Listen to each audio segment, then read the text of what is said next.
Aksi unjuk rasa dalam rangka menolak kecurangan pemilu di depan kantor KPU pada Senin 18 Maret semakin memanas. Pasalnya massa membakar spanduk bergambar Presiden Joko Widodo dan Ketua KPU Republik Indonesia Hasyim Asyari seusai buka bersama. Bahkan mereka mengancam akan menginap di depan gedung KPU. Adapun demo tersebut disiarkan langsung oleh Facebook Tribun News dan Kompas.com. Dalam video itu terlihat massa duduk di jalan untuk buka bersama. Selesai buka bersama, massa juga melakukan sholat maghrib berjamaah di pinggir jalan. Saat hari semakin malam, semangat massa seolah terbakar untuk melakukan unjuk rasa.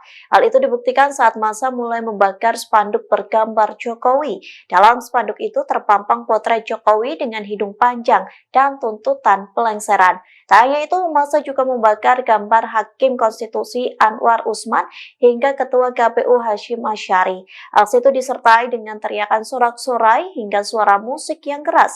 Api semakin besar membakar seluruh spanduk hingga habis. Beberapa di antara mereka pun mengatakan bahwa akan terus membakar Jokowi hingga siap menginap di depan KPU. Terlebih KPU akan mengumumkan perolehan suara Pilpres 2024 pada 20 Maret mendatang. Download Tribun X sekarang, menghadirkan lokal menjadi Indonesia.